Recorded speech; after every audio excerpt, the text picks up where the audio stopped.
Have you ever been told that you are going to be cut off your Security or Medicaid benefit and you don't know what to do? Because oftentimes the matter hung about a month or two after the problem happened or after they already cut your benefit. If you answered yes to any of these questions, I'm here. Hi, my name is Anna, and I'm here to walk you through the process of Social Security and Medicaid appeal and reporting. So the first thing I would like to bring up at the top of the video is that, yes, people with disability can be employed and can have employment even if you go over the tax $2,000 mark for people on Social Security. And you might be thinking, what? I didn't know that. Well, let me tell you, I didn't know that either. In the state of Missouri, if you plan to be working with a disability, there are three main things that you have to do. The first main thing that you have to do when it comes to working with a disability is report your employment start date, end date, and earnings on the Social Security online portal or by calling them and waiting on hold for 2 hours. So when you first report your employment, my recommendation is 1, you sit down and you met all your information that you can possibly met prior to writing a letter. So some information that you will need when writing Social Security is your name, your Social Security number, your address, and the address that your Social Security address is in your neighborhood. Also, you will need the name of your employer, the amount of money that you plan to be making, and this can be a very rough estimate because I know if you are disabled and you are self-employed for a member, it would be very hard to estimate or know how much you're making until you actually make that amount of money.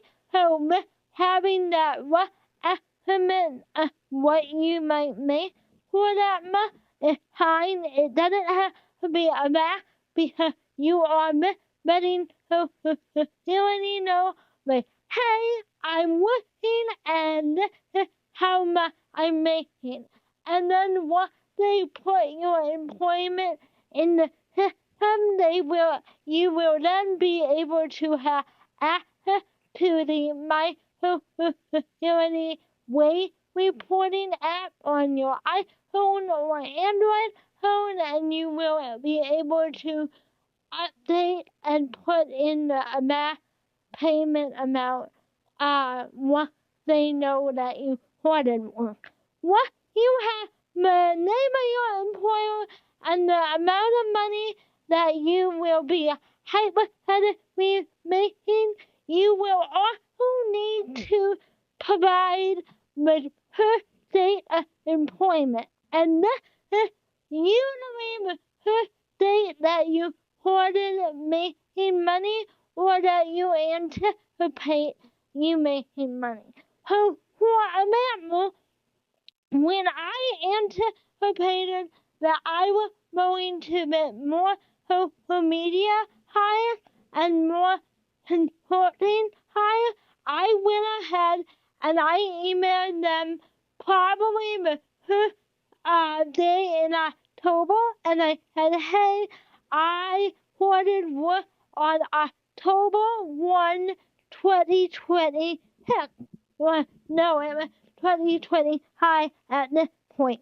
The date that you report to them isn't the date that you first started being paid, it is the day before you pay her.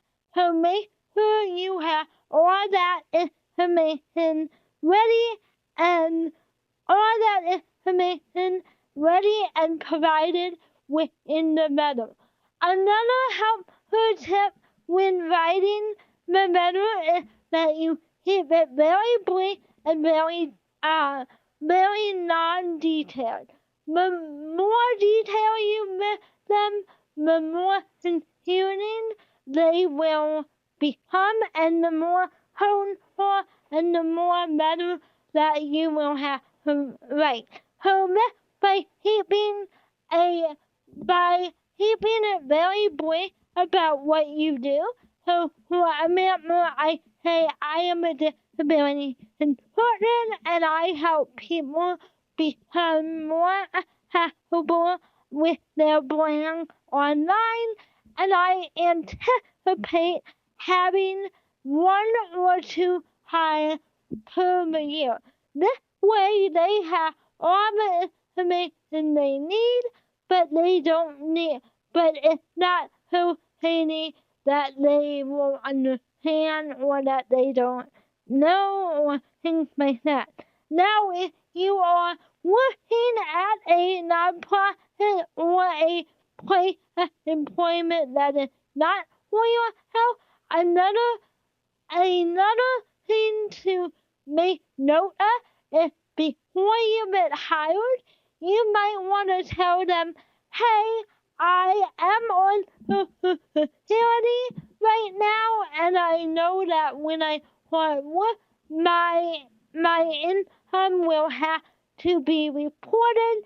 Can you write me a letter saying that I work here, and then provide them with the details that I've told you? So what you have all that information in from you or your employer, the next thing you have to do is submit that information. There are 2 main ways that you can submit information to Social Security. The first one being on the phone and waiting on hold for like 1 to 2 hours depending on the time of day. I have done this twice, and I realized that everyone at Social Security does not like their job, so they will act like they understand you, but they really, really don't.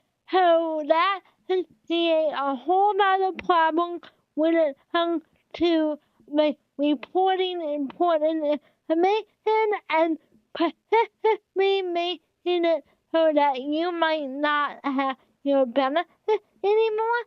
So reporting it on the My Social Security website under Upload Document are the best way that you can get this done.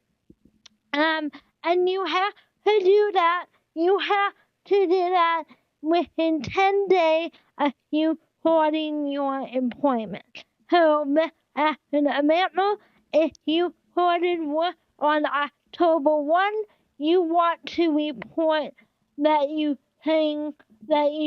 started a new employment by October 10th. The same thing applies when you are ending your employment or that your income has become different. The next thing you want to do is, if you are going to be making a amount over the Social Security allotted limit, you want to ask for them to put you on ticket to work with the income program that allows you to make more and keep your Social Security benefits. And if that applies to you, make sure you put that in your letter as well. And the last thing you want to do when reporting a new employment or reporting your employment ending, you want to inform from my family support division or FFD via the same letter that you wrote to Social Security, but you will have to upload that in your FFD portal. So I like to say when I tell Social Security something, I also need to tell the family support division the same thing via the FFD website. Now, let's say you didn't report something correctly and you continue to get the notices that your benefits will be cut in half or reduced, or sometimes even you don't qualify for X amount of benefits because you made too much money, or oftentimes they overestimate the amount of money based on what you originally had. Don't panic. What do you do when they overestimate your earnings or tell you that you are going to lose your benefit or your benefit will be reduced? Well, the first thing you want to do is you don't want to panic. Panicking helps no one, but being your own advocate, and as long as you have the document to prove what you actually made for that month or that reporting period, being able to appear it on the Social Security or Medicaid website will be your best bet. So when it comes to Social Security appeal, it is important to realize that they do everything, and I mean everything, by the U.S. Postal Service. So, given that it is the U.S. Postal Service, you will oftentimes a week or two behind when they actually set the letter. So right when you receive the letter saying, hey, your benefit will be reduced by $100 or $200 starting at the beginning of next month, you want to act on that letter right then and there. So how do you do that, and how do you ensure that the appeal will actually be in your table?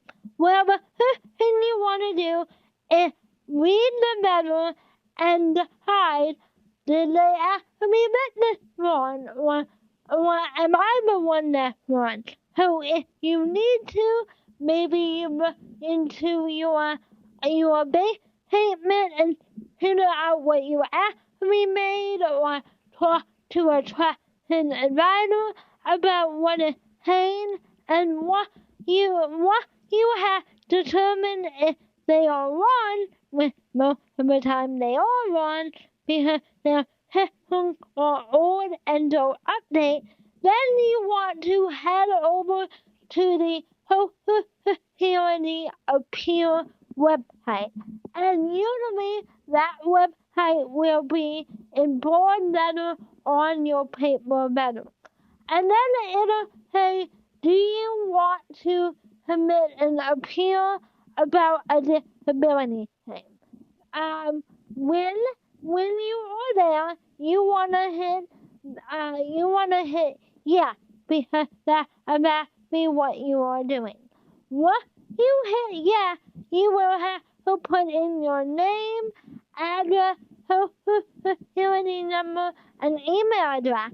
Then you will be asked to write a 200-word explanation as to why you want to appeal the claim. And this could really sound really daunting, but my best recommendation to you is to look at your bank account and figure out what you actually made that month, and then you can say, I believe that your estimate of $300 is wrong because I actually only made X amount of dollars, and I only work X amount of hours at my employment at the rate of X amount of dollars.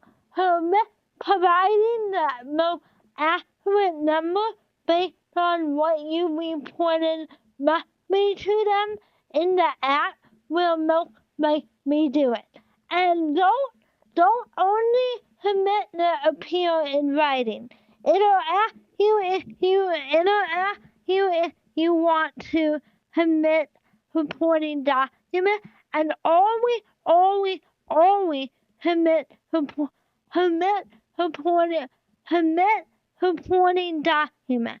Supporting document can be a letter from your employer with the date and the amount of every pay you made for that reporting period, or even a bank statement with highlighted payment information, or even your pay tax documentation will do the job. But always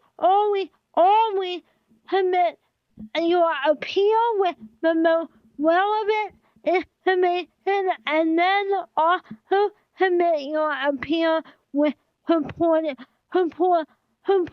document. And another thing that is important beyond the supporting document is that you want to make sure you submit it within the appropriate appeal window. So usually, right when you get the letter in the mail, is the best time to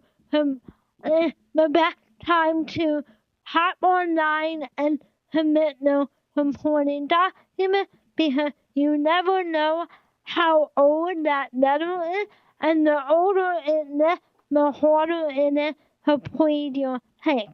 So make sure that you are submitting your appeal on a timely manner, and once you submit your appeal to them, know that you won't be getting a letter in the mail for about 2 or 3 weeks later.